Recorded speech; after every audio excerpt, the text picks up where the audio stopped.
Hello my dear future nursing officer, welcome to books and brain nursing classes. আজকের পর্ব বা আজকের class হচ্ছে লাস্ট মিনিট রিভিশন। ওকে, তো লাস্ট মিনিট রিভিশনে আমাকে কি কি পড়তে হবে, কি কি টপিক রয়েছে। তো ফার্স্ট টপিক কি রয়েছে? CPR, one of the most important. আমি আজকে কোনো কিছুতেই টাইম ওয়েস্ট করবো না, কারণ এটা একটা ক্রুশিয়াল টাইম। আর লাস্ট মিনিট রিভিশন মানে হচ্ছে খুব ফাস্ট হতে হবে রিভিশন, ঠিক আছে? আর যে টপিকগুলো থেকে সবচেয়ে বেশি ইম্পর্টেন্ট আসে বা ইম্পর্টেন্ট টপিকগুলো যেগুলো থেকে মাস্ট বি কোয়েশ্চেন দেখতেই পাবেন, সেই টপিকগুলো নিয়ে আজকে এসেছি। আজকে ফার্স্ট ভিডিও আপলোড করছি, নেক্সট ভিডিও এগেন এই টপিকের উপরে করবো।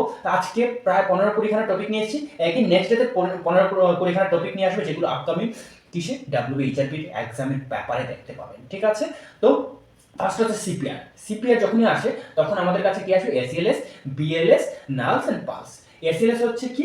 আফটার বিএলএস মানে এসিএলএস এ কি করা হয়? এক হচ্ছে মেডিসিন, আর হচ্ছে ইসিজি দেখে কি করা হবে? ডিফিব ইউজ করা হবে। And BLS, BLS is the most important. BLS এর রেশিও কি থাকে? রেশিও হচ্ছে 30:2, ঠিক আছে? আর পালস কোথায় চেক করা হয়? সেটা হচ্ছে ক্যারোটিড পালস চেক করা হয়। ওকে, দেন নার্ভস এন্ড পালস। নার্ভস মানে হচ্ছে নিউনেটালদের, আর পালস হচ্ছে পিডিয়াট্রিকদের। ওকে, তো পালস মানে পিডিয়াট্রিকদের রেশিও কি রয়েছে? যদি 1:2 মানে একজন হেল্পিং হ্যান্ড থাকে তাহলে কি হবে? 30:2। আর যদি 2:2 হয় তাহলে 15:2। ওকে, দেন কোথায় পালস চেক করা হয়? সেটা হচ্ছে ব্রেকিয়াল পালস চেক করা হয়। ওকে, দেন নেক্সট হচ্ছে আপনার নার্ভস মানে নিউনেটালদের রেশিও কি রয়েছে? 30:1, নো 30:1, 3:1। আর পালস কোথায় চেক করা হয়? That is the apical pulse. Okay, then এখন হচ্ছে অ্যাড্রিনালিনের রেশিও কি থাকবে? For paediatric and neonates the adrenaline ratio 1:10,000 থাকবে। আর যদি অ্যাডাল্ট হয় সেক্ষেত্রে 1:1000 অ্যাড্রিনালিন রেশিও থাকবে। ওকে, ফাইন। চলো, দেন ইসিজিতে কি কি চেক করতে হবে? হাইপারক্যালিমিয়া রয়েছে কিনা, এসটি এলিভেশন রয়েছে কিনা, বা এস ডিপ্রেশন। এসটি এলিভেশনের মানে হচ্ছে কি? এসটি এলিভেশন মানে হচ্ছে এমআই। দেন যদি ডিপ্রেস থাকে সেটা এনজাইনা। পিক পি যদি থাকে মানে পিক পি টি, সেটা হচ্ছে হাইপারক্যালিমিয়া, ঠিক আছে? বা ডিপ্রেস টি, ঠিক আছে? এই ধরনের কোয়েশ্চেনগুলো আপনাকে করতে হবে ইসিজি থেকে। ওকে, দেন এবিজি। এবিজিতে নর্মাল ভ্যালু কি রয়েছে?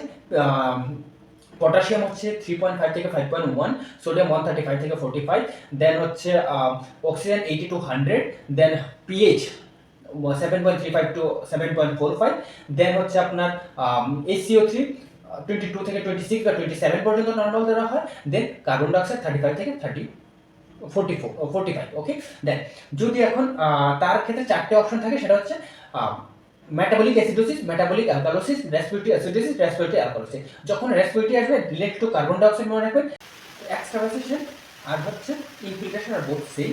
তো সেক্ষেত্রে কি হবে? ক্যানুলা ভেইনে না থাকে, সারাউন্ডিং টিস্যুগুলোতে থাকবে, ঠিক আছে, কিন্তু নট ইন ফ্লুইড। সেক্ষেত্রে কি হবে? যখন এই ফ্লুইড রান করানো হবে, যদি বেসিক্যাল ড্রাগ হয় সেগুলো ইরিটেট করে, সেগুলো যে লোকাল যে পেরিফেরিতে যে নর্মাল টিস্যুগুলো রয়েছে সেই টিস্যুগুলো অ্যাবজর্ব করে নেয়। তাহলে কি হবে? এক্সট্রাভাসেশন। কি হলে বেসিক্যাল ড্রাগ, আর নন বেসিক্যাল ড্রাগ যদি হয় তাহলে ইনফিল্ট্রেশন। লাইক যদি নর্মাল স্যালাইন, শুধু নর্মাল স্যালাইন হয়ে থাকে বা 5% ডি হয়ে থাকে, মানে সেক্ষেত্রে কি হবে? সেক্ষেত্রে অনলি কি হবে? ইনফিল্ট্রেশন। আর ফ্লেভাইটিস কি? এখন মেইনলি এই দুটো ছাড়া ফ্লেভাইটিস আর ইনফিল্ট্রেশনের মধ্যে সিমটম জিজ্ঞেস করে। তো সিমটমসের মধ্যে রেডনেস, সোলিং রয়েছে, ঠিক আছে? আপনাকে অনেক কিছু দেবে। যদি বলে যে পেরিফেরি ওয়ার্ম, তখন আপনারা ফ্লেভাইটিসে যাবেন, ফ্লেভাইটিস ঠিক করবেন। আর যদি বলা হয় পেরিফেরি কোল্ড, দ্যাট মিনস আপনার ইনফিল্ট্রেশন। ওকে, দেন এই ডিভিশনগুলো দেখবেন। Burn 1st degree, 2nd degree, 3rd degree. 1st degree বার্নে হচ্ছে রেডনেস থাকবে, 2nd ডিগ্রি বার্নে হচ্ছে এপিডেমিক ডার্মিস আউট হয়ে যাবে, আর 3rd ডিগ্রি বার্নে হচ্ছে মাসেল বা বোনে লেগে যাবে। তো সবচেয়ে পেইনফুল বার্ন কোনটা? সেটা হচ্ছে 2nd ডিগ্রি বার্ন। আর বার্নের ক্ষেত্রে রুল অফ 9 ইউজ করা হয়। রুল অফ 9-এ হচ্ছে both hand and 9+9, and front মানে চেস্ট উইথ অ্যাবডোমেন হচ্ছে 18, ব্যাক হচ্ছে 18, বোথ লেগ 18+18, অ্যান্ড পুরো হেড হচ্ছে 9, অ্যান্ড গ্রোইন বা পেরিনিয়াল এরিয়া হচ্ছে 1। সেটা হচ্ছে অ্যাডাল্টারি ক্ষেত্রে। আর যদি চিলড্রেন হয়ে থাকে, both Thai 13.5 plus 13.5, and front 18, back 18, both hand 9+9, and head হয়ে যাবে আপনার 18, গ্রোইন এরিয়া বা পেরিনিয়াল এরিয়া হয়ে যাবে 1। ওকে, এখন হচ্ছে এটা হচ্ছে রুল অফ 9 এর ক্যালকুলেশন। এখন হচ্ছে ফ্লুইড রিপ্লেসমেন্ট। তো fluid of choice always RL থাকবে বার্নের ক্ষেত্রে। আর কোন বেসিসে হবে? সেটা হচ্ছে পার্কল্যান্ড ফর্মুলা আমরা ইউজ করবো। 4 ইন্টু বিএসএল মানে total body surface area of burn, then weight in KG, ঠিক আছে? সেটা হচ্ছে ক্যালকুলেশন।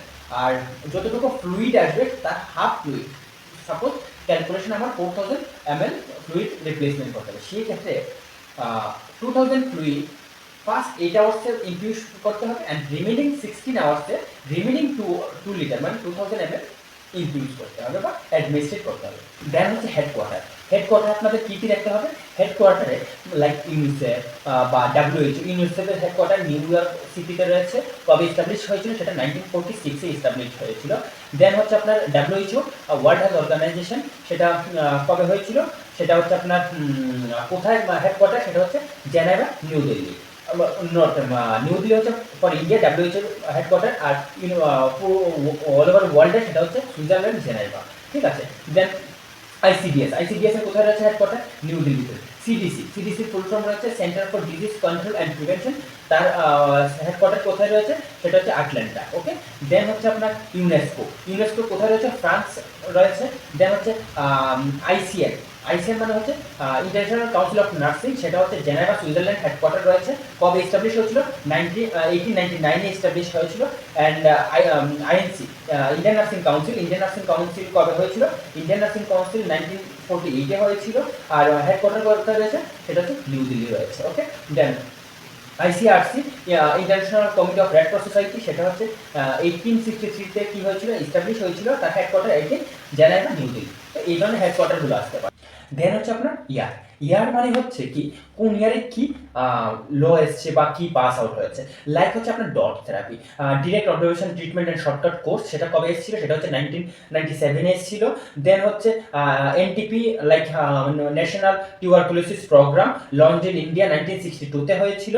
দেন হচ্ছে আপনার এনসিপি এনএলসিপি লাইক আপনার ন্যাশনাল লেপ্রোসি কন্ট্রোল প্রোগ্রাম এসেছিল 1955 অ্যান্ড ইরাডিকেশন প্রোগ্রাম হয়েছিল 1983, লেপ্রোসি ইরাডিকেশন প্রোগ্রাম।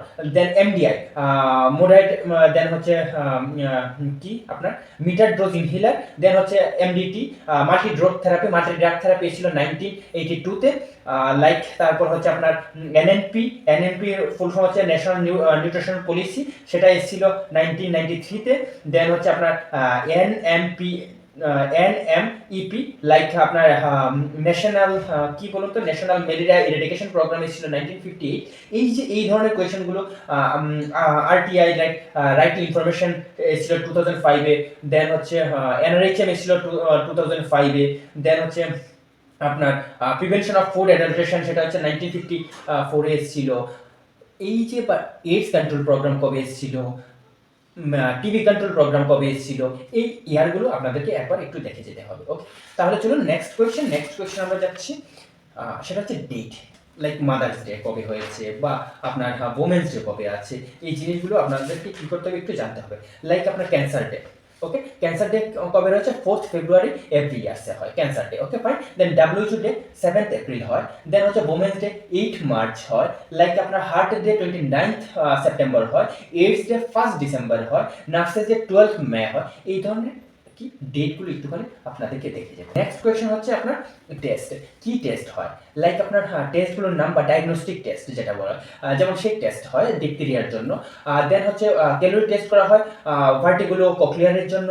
দেন উইডল টেস্ট করা হয় কিসের জন্য? টাইফয়েডের জন্য। এলিসা টেস্ট করা হয় এইডসের জন্য। মান্টু টেস্ট করা হয় টিউবারকুলোসিসের জন্য। ভিডিআরএল ভাইরাল টেস্ট করা হয় সিফিলিসের জন্য, বা খান টেস্ট করা হয় সিফিলিসের জন্য। কোল্ড ক্যালোরি টেস্ট করা হয় ব্রেন স্টিমের জন্য। ঠিক আছে। দেন এই জিনিসগুলো আপনাদেরকে একটুখানি রিভিশন করে যেতে হবে। সিলিং টেস্ট করা হয় হচ্ছে ভিটামিন B12 এর জন্য। ঠিক আছে, ভিটামিন B12 অ্যাবজর্পশনের জন্য।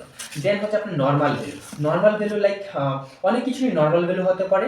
লাইক আপনার আইকিউ নর্মাল ভ্যালু কি রয়েছে, লাইক মডারেট আইকিউ, এই আইকিউ, সেই আইকিউ, অনেক কিছুই রয়েছে, সেগুলো দেখতে হবে। তারপর হচ্ছে কার্ডিয়াক সাইকেলের কত সেকেন্ডে হয়, 0.8 সেকেন্ডে হয়। বা আপনার সিরাম সোডিয়ামের কি রয়েছে, নর্মাল লেভেল 135 থেকে 145 রয়েছে। দেন পটাশিয়ামের লেভেল কি রয়েছে, নর্মাল 3.5 থেকে 5.1। দেন হচ্ছে লিথিয়ামের কত রয়েছে, 0.6 থেকে 1.2। দেন হচ্ছে আপনার ক্রিয়েটিনের কত রয়েছে, 0.6 থেকে 1.2। ইউরিয়া আপ টু 40 পর্যন্ত। দেন হচ্ছে আপনার ইউরিনের পিএইচ কি রয়েছে, সেটা হচ্ছে 0.6 থেকে 8 পর্যন্ত হয়, এভারেজ 6। বা স্টমাকের পিএইচ 0.9 থেকে 1.2। দেন হচ্ছে আপনার নর্মাল প্রেশার কি রয়েছে, পোর্টাল প্রেশার কি রয়েছে, ইন্ট্রাওকুলার প্রেশার কি রয়েছে, আইসিডি প্রেশার কি রয়েছে, ঠিক আছে। এই প্রেশারগুলো আপনাদেরকে একটুখানি নর্মাল ভ্যালু জেনে যেতে হবে। ওকে, নেক্সট কোয়েশ্চেন হচ্ছে জয় বা সিমটমস। ওকে, লাইক কি সিমটমস, কি ধরনের কোয়েশ্চেন আসতে পারে সেটা আমাদেরকে কি করতে হবে। দেন হচ্ছে আপনাদের সিমটমস। ওকে, সিমটমসে আপনাদের কি দেখতে হবে, সিমটমসে আপনার কাওয়াসাকি ডিসিজ দেখতে হবে। কাওয়াসাকি ডিসিজে কি হয় সেটা হচ্ছে স্ট্রবেরি লাইক টাং হয়। দেন হচ্ছে ইন্টারসেপশনে কি হয়, সাউজ লাইক বা টার্গেট সাইন হয়, ঠিক আছে। দেন আপনার কি রয়েছে, ক্রস ডিজিজ, ঠিক আছে। ক্রস ডিজিজে কি ধরনের স্টোর দেখা যায় বা সিমটমস কি রয়েছে, এমফাইসিমার কি রয়েছে, ব্যারেল টেস্ট রয়েছে, বা সিওপিডি পেশেন্টের কি রয়েছে, জেন্টাল ওয়ার্ডসের কি রয়েছে, গ্লোকোমা হচ্ছে টার্নাল ভিশন রয়েছে, ক্যাটারাক্টের ব্লাডি ভিশন রয়েছে, অ্যানজাইনা হলে কি রয়েছে, এডিসন ডিসিজের লাইক ব্রোঞ্জ লাইক স্কিন রয়েছে। ওকে, এই ধরনের যে রয়েছে, চিকেন পক্সে কি রয়েছে, দেন ম্যালেরিয়ার কি সাইন এন্ড সিমটম রয়েছে, ক্রাশিং সিনড্রোমে কি রয়েছে, লাইক বাপিলোহাম কি রয়েছে, ঠিক আছে। এই জিনিসগুলো একটুখানি পরে যেতে হবে। নেক্সট হচ্ছে কি নিউরোট্রান্সমিটার মধ্যে কি রয়েছে, অ্যাসিটাইলকোলিন রয়েছে, ডোপামিন রয়েছে, সেরোটোনিন রয়েছে, নরএপিনেফ্রিন রয়েছে, গাবা রয়েছে, ঠিক আছে। এই জিনিসগুলো আমাদেরকে একটুখানি পরে যেতে হবে। লাইক অ্যাসিটাইলকোলিন যদি আমাদের বডিতে ইনক্রিজ হয় বা ডিক্রিজ হয়, কি ডিজিজ দেখা যেতে পারে, যেমন ডিফিসিটে কি হয়, অ্যালজাইমার ডিজিজ হয়, ঠিক আছে। ডোপামিন ডিফিসিটে কি হয়, পার্কিনসন ডিজিজ রয়েছে। সেরোটোনিনে কি হয়, ডিপ্রেশন রয়েছে, বা ইনক্রিজ যদি হয় তাহলে অটিজম রয়েছে, ঠিক আছে। স্কিজোফ্রেনিয়া কি হয়, তো এই এই এই জিনিসগুলো একটুখানি পড়ে যেতে হবে। ওকে, ফাইন। হচ্ছে ক্রেনিয়াল নার্ভ দেখতে হবে। ক্রেনিয়াল নার্ভে কি রয়েছে, ফার্স্ট ক্রেনিয়াল নার্ভ রয়েছে অলফ্যাক্টরি। অলফ্যাক্টরি কি, স্মেলের জন্য। ওকে, স্মেল কিসের জন্য কাজ করে, অলফ্যাক্টরি। তারপর সেকেন্ড রয়েছে অপটিক, দেন চোখের বিষয়ের জন্য, অকুলোমোটর, এগেইন চোখের জন্য, ঠিক আছে। সবচেয়ে বড় ক্রেনিয়াল নার্ভ কি রয়েছে, সেটা হচ্ছে ট্রাইজেমিনাল নাম্বার 5। দেন ভ্যাগাস নার্ভ সবচেয়ে লংগেস্ট, সেটা হচ্ছে 10th cranial nerve. Facial deviation বা ফেশিয়াল প্যারালাইসিসের জন্য কোন ক্রেনিয়াল নার্ভ, সেটা হচ্ছে 7th ক্রেনিয়াল নার্ভ। ওকে, দেন হচ্ছে আপনার auditory 7th cranial, 8th cranial nerve. Auditory এগুলো একটুখানি ডিটেইলে আপনাদেরকে কি করতে হবে, একটুখানি পড়াশোনা করে যেতে হবে। ওকে, ফাইন। দেন আজকের ভিডিও তাহলে আমি এখানেই শেষ করছি। আশা করি এই ভিডিওটা ভালো লেগেছে, যে কি ধরনের কোয়েশ্চেন আসতে পারে, কোথা থেকে কোয়েশ্চেন আসতে পারে। ওকে, আর এই ধরনের ভিডিও, ইন্টারেস্টিং ভিডিও যদি আরো পেতে চান, তাহলে কি করতে হবে, একটা শেয়ার, সাবস্ক্রাইব এন্ড লাইক করতে হবে। ওকে, ফাইন। আর হচ্ছে কি বলুন তো, নেক্সট ভিডিওতে আমি আরো ডিসকাস করবো যে কোন কোন টপিকের উপর কোয়েশ্চেন আসতে পারে। তাহলে আশা করি যে আজকের এই ভিডিওর উপর আপনারা অনেকটাই কি করেছেন, নলেজ গেইন করতে পেরেছেন যে কোথা থেকে কোয়েশ্চেন আসতে পারে। ওকে, চলুন, ভালো থাকবেন, সুস্থ থাকবেন।